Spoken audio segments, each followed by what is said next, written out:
बालू लदे हाइवा से एसडीओ और डीएमओ को कुचलने का प्रयास। बताइए, एक आईएएस रैंक के पदाधिकारी को कुचलने का प्रयास किया जा रहा है। माफियाओं का इतना मनोबल बढ़ा है, तो एक आम व्यक्ति का क्या हो सकता है? पत्रकार महोदय, आप सोच सकते हैं कि अगर आम व्यक्ति अगर बालू कोयला के खिलाफ हो जाएगा तो उसकी आवाज को चींटी की तरह मसल के रख दिया जाएगा, जब आईएएस को एकदम पलट के कुचलने का प्रयास और सरकार सीना ठोक रही है कि जी आज भी आदिवासी सरकार के आदिवासी सड़क पर विरोध कर रहे हैं। देखिए, मैंने पहले भी कहा हूं और मैं कहता आया हूं। देखिए, आदिवासी कोटे से 28 और 2 अनरिजर्व कोटे से यानी 30 विधायक आज हैं आदिवासी समाज के। उसके बाद भी अगर आदिवासियों की परिस्थिति है, इसका मतलब ये है कि जो लोग चुन के आ रहे हैं वो केवल अपनी सोच पा रहे हैं। आज विगत रघुवर दास के कार्यकाल को छोड़ दिया जाए तो हर एक बार मुख्यमंत्री के पद पर आदिवासी समुदाय का ही बेटा रहा है। उसके बाद भी अगर वो सड़कों पर हैं, धरनों पर हैं, तो मेरे हिसाब से लाजमी है सवालिया चिन्ह लगना कि आखिर ये व्यवस्थाएं किसके लिए, ये व्यवस्थाएं किस काम की। तो ये दुर्भाग्य विषय है। मैं सरकार से आपके माध्यम से ये मांग करता हूँ कि जो भी आदिवासियों का विषय है उस विषय का त्वरित समाधान किया जाए।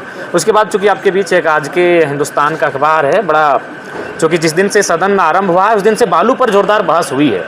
बालू पर इसलिए बहस हुई है क्योंकि बालू आम व्यक्ति जनमानस से सरोकार रखता है। अब वो आवास हो चाहे प्रधानमंत्री आवास हो, बालू का निर्माण कार्य में आवश्यकता पड़ती है। और बाकायदा भरी सदन में जो वरिष्ठ विधायक हैं 7 बार के रांची के, उन्होंने मजाकिया लहजा कहिए या गंभीर कहिए, उन्होंने 2 ट्रक बालू का डिमांड भी कर दिया था। आज देखिए, माफियाओं का मनोबल इतना बढ़ा है। आज ये अबुआ सरकार अबुआ सुशासन की बात करती है, अबुआ शासन की बात करती है। बालू लदे हाइवा से एसडीओ और डीएमओ को कुचलने का प्रयास। बताइए, यानी आईएएस रैंक के पदाधिकारी हैं संभवतः। एक आईएएस रैंक के पदाधिकारी को कुचलने का प्रयास किया जा रहा है। माफियाओं का इतना मनोबल बढ़ा है, तो एक आम व्यक्ति का क्या हो सकता है? पत्रकार महोदयगण, आप सोच सकते हैं कि अगर आम व्यक्ति अगर बालू कोयला के खिलाफ हो जाएगा तो उसकी आवाज को चींटी की तरह मसल के रख दिया जाएगा, जब आईएएस को एकदम पलट के कुचलने का प्रयास और सरकार सीना ठोक रही है कि सुशासन व्यवस्था है, प्रशासन नियंत्रण में है, पुलिस अच्छा कार्य कर रही है। बड़ी दुर्भाग्य की बात। हमारा एक मित्र मिला, वो भी शायद किसी डीएमओ या किसी रैंक पर है। वो कहता है कि जब भी हम जांच के लिए जाते हैं तो बाकायदा थाना प्रभारी हमको पिटवा देते हैं, नाम उनका नहीं लेंगे, थाना प्रभारी उनको पिटवा देते हैं अगर वो अवैध माइंस के खिलाफ जाँच के लिए जाते हैं। तो ये इस राज्य, चूँकि सवाल ये है कि इनडायरेक्ट रूप से खादी तक जो कमीशन है वो सीधा पहुँच रहा है, इसलिए आज बेबस हैं।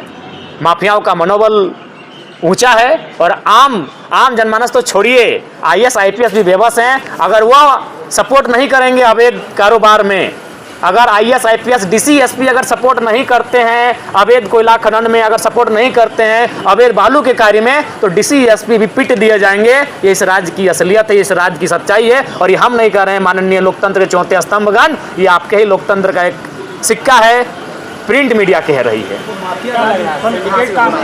बिल्कुल, सिंडिकेट माफिया राज सरकार की उदासीनता से उत्पन्न होता है। माफिया राज सरकार के जो लोग बैठे हैं सिस्टम में, उनके लोभ से पैदा होता है। जब उन्हें लोभ लगता है वो हर जगह कमीशन खोजने लगते हैं, बालू में, कोयला में, पत्थर में, ढेका में, तो माफिया राज उत्पन्न होता है। क्योंकि वहाँ आपको इन कामों में आप सादे कपड़े पहनकर ये काम नहीं कर सकते हैं, ये काम आपको काले कपड़े पहनकर करना होगा। इसलिए रात के अंधेरों में सिंडिकेट के माध्यम से करवाते हैं। अभी हजारीबाग में आपने सुना होगा, डीआईजी आए हैं, 50 गाड़ी रोका उन्होंने अवैध कोयला का। डीआईजी रोके हैं, एसपी नहीं है सड़क पे, डीएसपी नहीं है। सवाल होता है, इसका मतलब है कुछ लोग मैनेज हो रहे हैं, जब वहां तक मैनेज नहीं हुआ तो अटैक।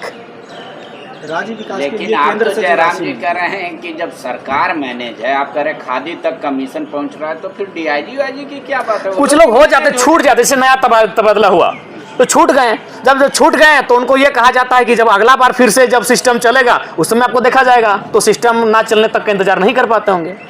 कैसे भ्रष्टाचार रुकेगा? देखिए, भ्रष्टाचार रोकने के लिए सैद्धांतिक पॉलिटिक्स होना चाहिए।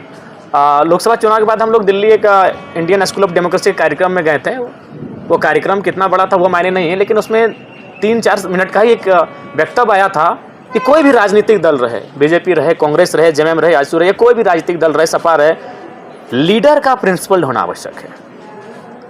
पक्ष रहे, विपक्ष रहे, अगर जिस दिन इस देश में, इस राज्य में सैद्धांतिक नेताओं का उदय होगा, जिस दिन वो नेता जनता की समस्याओं को खुद से कनेक्ट होकर देखेंगे, जब वो जनता की समस्याओं से रोएंगे, दुखी होंगे, तभी बदल पाएंगे, और नहीं तो परिस्थितियां जस की तस हैं। आज बजट पे चर्चा हो रही है, आज ऊर्जा विभाग का बजट है, श्रम विभाग का बजट है, उद्योग विभाग का बजट है, लेकिन जयराम जी, लेकिन जनता के पास तो कोई थर्मामीटर नहीं है। शुरू में जो भी जाता है जनता के पास, वो तो अपने आप को नहीं, जनता के पास कुछ नहीं है, जनता के पास कुछ नहीं है पांडे जी। नेताओं में नेतृत्व गुण जो है उसमें सुधार की आवश्यकता है। निसंदेह जनता के पास कोई मीटर नहीं है जिससे वो नापे, वो आकलन कर पाए। अब वो नेताओं की सद्बुद्धि पे निर्भर करता है। अगर उनमें सद्बुद्धि आएगी तो राज्य सदगति से चलेगा, और नहीं तो इसी प्रकार के हम लोग आवाज़ करते रहेंगे। अभी तो देख रहे हैं, और हम इस पर क्या कहेंगे, सरकार के जो अंग हैं वो सरकार को घेर रहे हैं। प्रदीप यादव तो विपक्ष में नहीं है, अमित महतो तो विपक्ष में नहीं है, हेमलाल मुर्मू तो विपक्ष में नहीं है। सरकार के जो दल के नेता हैं वो करप्शन के मामले में, प्रशासन पर निरंकुशता के मामले में सरकार को घेर रहे हैं। तो इससे स्पष्ट मानना ही चाहिए कि कहीं ना कहीं ये व्यवस्थाएं जो हैं वो फिलहाल तो सही दिशा में कार्य नहीं कर रही हैं। आज श्रम विभाग का था, फिर 75% फिर निजी क्षेत्रों में रोजगार को लेकर उठाया। देखिए, मान के चलिए अभी हाईकोर्ट पे रोक लगा है, निजी क्षेत्रों में 75% का जो आरक्षण है उस पर अभी हाईकोर्ट में रोक लगा है। चलिए ठीक है, मान लेते हैं ये रोक मान के चलिए 2-3 महीने से लगा हुआ है, लेकिन 2-3 महीना से पहले तो रोक नहीं था। उस समय तो सरकार का बाकायदा ये फरमान था कि निजी क्षेत्रों में 75% आरक्षण दिया जाएगा। तो ठीक, मैंने एक छोटा सा सवाल किया था श्रम विभाग को और उन्होंने उत्तर दिया। मैंने उस दिन आपको बताया लगभग 2.5 लाख कर्मी को उन्होंने नामित बताया, और जो पे रोल है उसमें मात्र 53,000 झारखंडियों को बताया, यानी 21 से 22% होता है।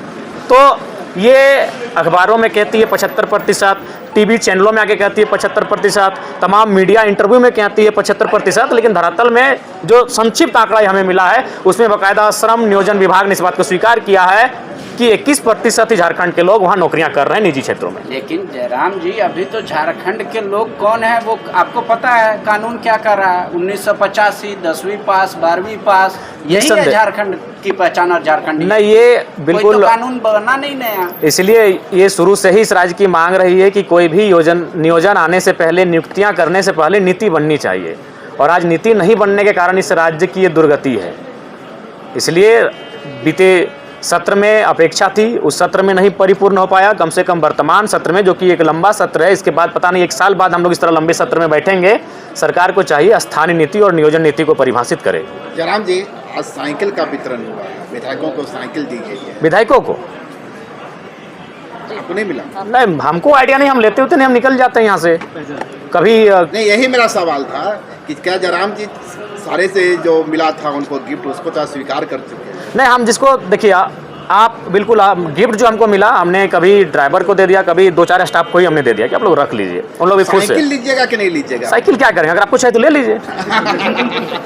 स्मार्ट राज्य विकास सवाल देखिए, स्मार्ट मीटर, देखिए चूंकि हम लोग गांव से आते हैं, सही बात है, शहर के लोग मान के चलिए सक्षम है, वो जानते हैं, लेकिन गांव में आज भी स्मार्ट मीटर जो लगाया जा रहा है उससे बल्कि उनकी परेशानी बढ़ रही है। मीटर रीडिंग में गड़बड़ी हो रही है, गांव में टावर ठीक नहीं होता है, तो उस कारण क्या होता है कि लोग काफ़ी परेशान है स्मार्ट मीटर को लेकर, और बढ़ती हुई जो बिजली का जो कनेक्शन का जो फी है उसको लेकर भी परेशान है। उसके बाद और एक चीज़ क्या है कि जैसे कोई छापा मारने के लिए गया तो आपका कनेक्शन तो काटा ही, डायरेक्ट FIR हो गया। अरे भाई, उसका स्पष्टीकरण तो ले लिया जाए। क्या स्पष्टीकरण लेना तो चाहिए सबसे पहले, उसके बाद FIR की प्रक्रिया में बढ़ना चाहिए। तो मैंने उन्हीं मुद्दों को रखा, और समय आज चूंकि शनिवार था, समय ज़्यादा नहीं मिला, 2-3 मिनट में हम लोग अपना बहस को समाप्त करना पड़ा। जयराम जी, एक तरफ विधायकों को साइकिल मिल रही है, दूसरा छात्रों को साइकिल नहीं मिल रही। देखिए, ये तो आपने सही कहा, और अभी हमको लगता है कि 500 करोड़ इस राज्य का माननीयों का और सरकारी कार्यालयों का बिजली का बिल बकाया है, 500 करोड़। लेकिन अगर एक आम आदमी अगर उसका 5,000 बकाया होता है तो फाइन भी होगा, कनेक्शन काट भी दिया जाएगा और FIR भी होगा। तो ये दोहरा चरित्र है, इस बात से अब अस्वीकार नहीं कर सकते हैं। तो साइकिल बिल्कुल छात्रों को मिलना चाहिए था, और ये छात्रों को ही मिलता तो ठीक होता। हमें नहीं लगता कि माननीयों को साइकिल की जरूरत है। जयराम जी, राज्य विकास के लिए केंद्र से मिलने वाली राशि पर भी रार हो रहा है। देखिए, इसके लिए निसंदेह राज्य और केंद्र का एक अच्छा संबंध होना चाहिए। राजनीतिक दल दोनों अलग हो सकते हैं, लेकिन दोनों राज्यों और केंद्र के बीच अगर एक संबंध अच्छा रहेगा तो हमें लगता है कि इस पर सुविधा होगी।